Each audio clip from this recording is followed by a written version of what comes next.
우리 이 찬송 늘 불렀던 찬송이기 때문에 아마 익숙하실 거라고 생각을 합니다.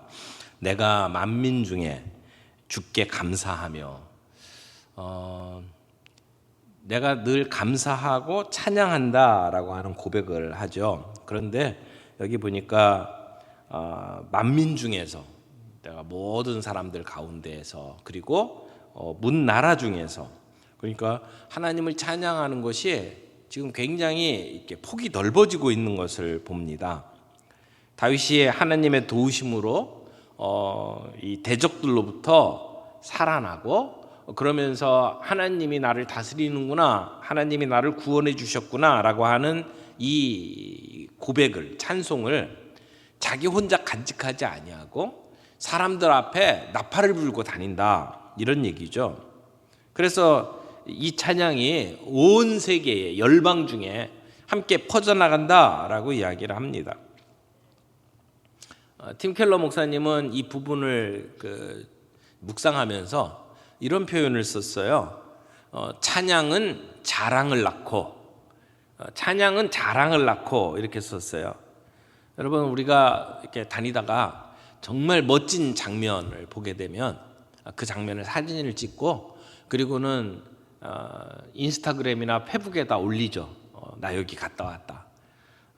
우리 교회 성도들 가운데에도 이렇게 사진 찍어갖고 올리시는 분 여러 분 계신데, 정말 멋진 장면 이렇게 딱 올려놓으면 사람들이 야, 거기 어디냐, 또 어떻게 가냐, 그래가지고 물어보고 또 찾아가고 그러잖아요.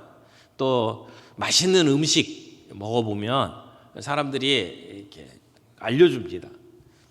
제가 베이글집 굉장히 좋아하는데, 제 주변에 있는 목사님들이 베이글집 가보고 정말 맛있다 그러면 저한테 여기 가봐라 그러면서 카톡으로 알려줍니다.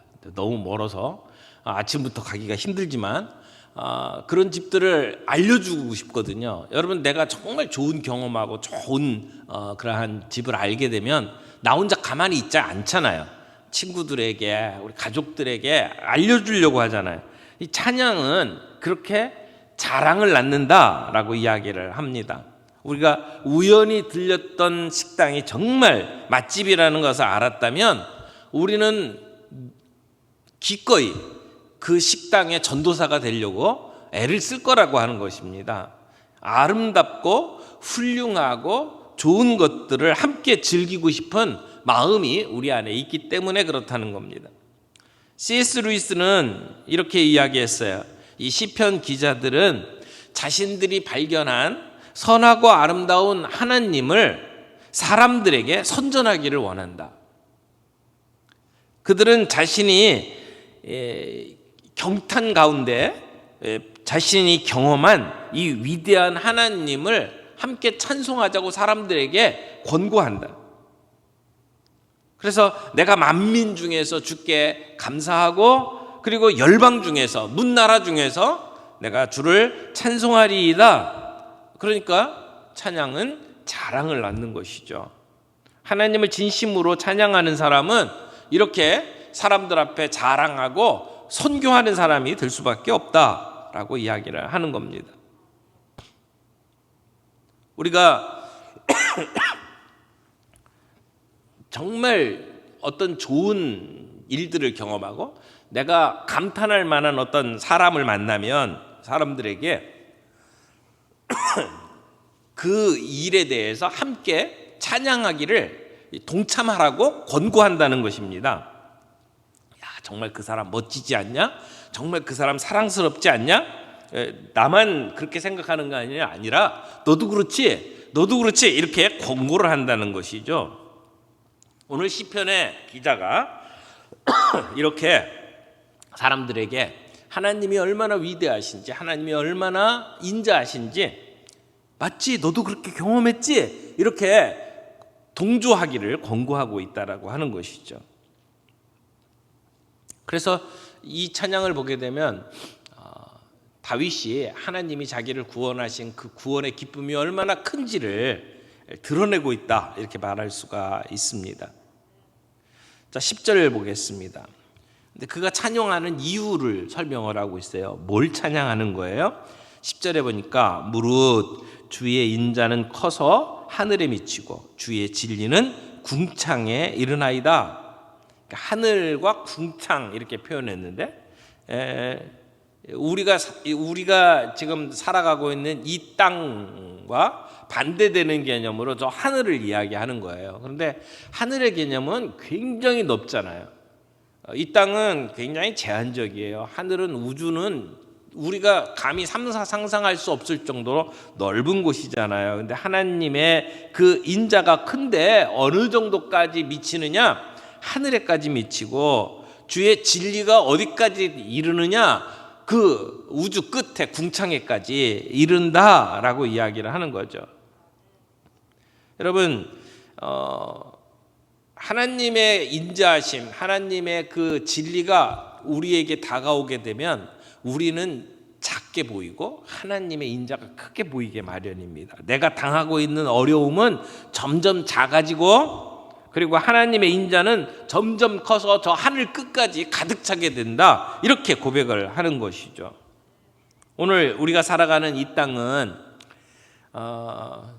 참 어려움이 많은 땅입니다. 세상의 악이 들이우는 그 그늘 아래서 우리들이 살아가요.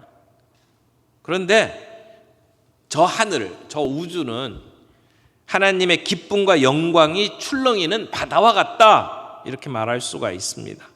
그래서 우리는 일시적으로 당하는 이 땅에서의 고난, 이 땅에서의 슬픔 속에 갇혀 살아서는 안 됩니다. 하나님께서는 언젠가 우리 눈의 눈물을 거두어 가실 겁니다. 하지만 우리 땅에 있는 우리의 어려움, 고통은 어느 순간에 바로 잡히게 될 것이고, 그리고 그 하나님의 영광, 하늘의 그 기쁨이 넘쳐나게 될 것이다 라고 하는 것을 이야기를 하는 것이죠. 그래서 지금 다윗은 내가 어려울 때나 형통할 때나 하나님의 인자는 끝이 없다라고 고백을 하면서 그 인자가 하늘 가운데 미친다, 그렇게 고백을 하는 겁니다. 여기 인자라고 표현한 단어는 이게 이제 히브리 단어로 헤세드라고 하는 단어예요. 이 인자라고 하는 단어의 히브리 말을 여러분이 기억을 좀 해두시면 도움이 될 것 같아요. 우리말로 인자라고 번역을 했습니다마는 이 헤세드라고 하는 말은 굉장히 폭이 넓어요. 이 말을 사랑이라고도 번역할 수 있고요, 친절, 변함없는 사랑, 이렇게 번역들을 해왔어요. 그래서 성경에 이 헤세드라고 하는 단어가 상당히 다양한 말로도 사용되고 있다라고 하는 것을 좀 기억을 하시면, 여기서 말하는 인자라는 것이 그냥 이렇게 너그럽고 인자하다 이런 뜻만이 아니라고 하는 것을 알 수 있을 겁니다.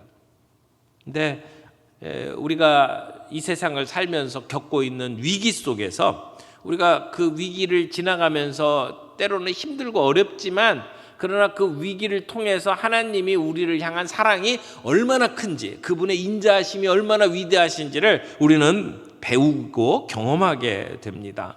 그래서 우리가 머릿속으로 알았던 그 하나님이 그 어려운 가운데 우리가 기도하면서 하나님의 그 역사를 경험하게 되면, 하나님 살아계시는구나, 하나님이 얼마나 인자하신 분이구나라고 하는 것을 우리가 경험함으로 알게 된다라고 하는 것이죠.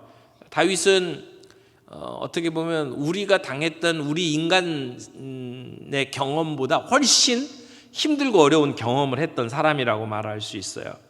말로 다 할 수 없는 위기를 만나면서도 그런 믿음으로 하나님의 위대하심을 찬양했고, 그렇게 찬양함으로 그 위기를 뚫고 돌파해 나갔어요. 여기 하나님의 진리를 찬양하죠. 주의 진리는 궁창에 이르나니, 하나님이 말씀하신 진리, 하나님이 행하신 일들은 옳지 않은 것이 없다, 하나님은 완전하시다라고 찬양을 하는 것입니다. 그래서 우리의 신앙생활에 있어서 하나님의 사랑, 인자와 하나님의 진리, 이 두 가지가 굉장히 중요한 단어로 우리에게 다가오는 것을 보게 됩니다. 그리고 11절에 보니까 하나님의 위대하심을 찬양하는데 이렇게 찬양하죠. 하나님이여 주는 하늘 위에 높이 들리시며 주의 영광이 온 세계 위에 높아지기를 원하나이다. 자기를 구원하실 것을 확신하는 이 다윗이 마지막으로 하나님의 위대하심을 지금 찬양을 하는 겁니다. 하나님이 온 세계 위에 높아지기를 원합니다. 하나님의 이름이 모든 사람들의 입술에서 고백되어지고 그래서 하나님이 온 세계 위에 높아지기를 원합니다. 열방 중에 높아지고 만민 중에 높아지고 그렇게 되기를 원합니다 라고 고백을 하는 것이죠. 이 그 구절은 앞에 5절에서도 나왔던 똑같은 말을 뒤에 반복을 하고 있습니다. 이것을 보게 되면 지금 다윗은 이 땅에 발을 딛고 살아가잖아요. 지금 고통 속에 있어요. 사울 왕을 피해서 굴 속에 숨어 다니는 힘든 시간을 보내고 있어요. 그런 가운데 하나님의 인자하심이, 하나님의 사랑이 온 세계 위에 높여지고 그분의 이름이 만민 중에 이렇게 고백되기를 원한다라고 이야기를 하죠. 그러니까 이 땅과 하늘이 시줄 날줄처럼 서로 엮여져서 놀라운 일을 일어나기를 바라면서 하나님을 노래하는 내용입니다. 그런데 보면 그냥 단순히 하나님을 찬양하고 고백하는 것이 내 안에서 그치는 것이 아니라 내 주변 사람들 그리고 온 세상 속에 번져나가기를 원하는 거죠. 이게 결국은 올바른 신앙을 가지고 있는 사람들은 선교적일 수밖에 없다라고 말하는 것이죠.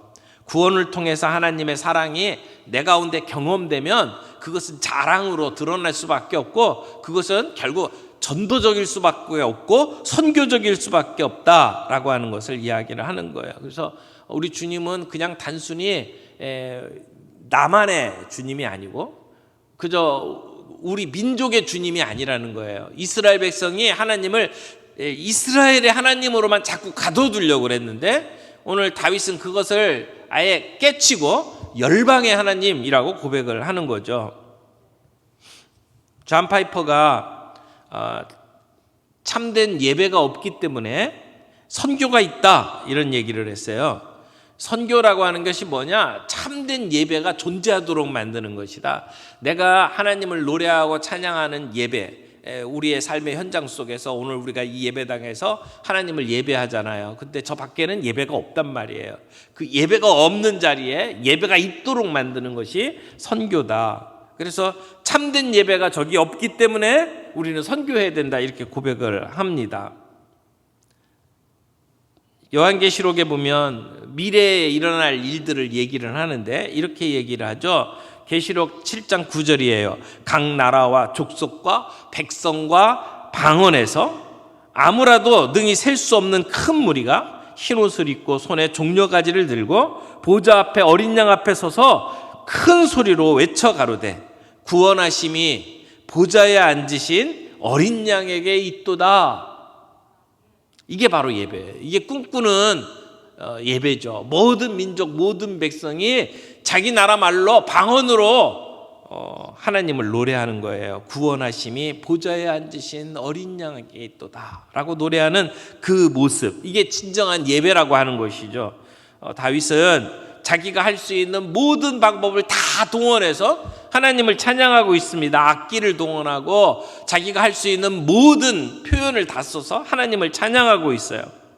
오늘 우리 찬양이 그런 찬양이 되었으면 좋겠어요. 우리가 할 수 있는 모든 악기를 다 동원하고 우리가 할 수 있는 모든 기교를 다 동원해서 그 하나님의 역사를 찬양할 수 있기를 바랍니다. 다윗은 자기의 생명이 위협을 받는 정말 힘든 상황 속에서 이런 찬양을 했고 그리고 그 찬양의 내용대로 그의 인생이 위기를 극복하고 결국은 이스라엘을 다스리는 왕의 자리까지 나아가게 됩니다.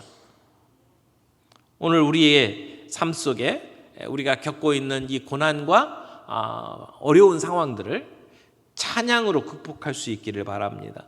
우리의 모든 힘을 다하고 우리의 할 수 있는 모든 능력을 다해서 그렇게 하나님을 높이며 찬양하며 오늘 우리의 어려움을 승리로 이끌어낼 수 있는 저와 여러분들이 되기를 바랍니다.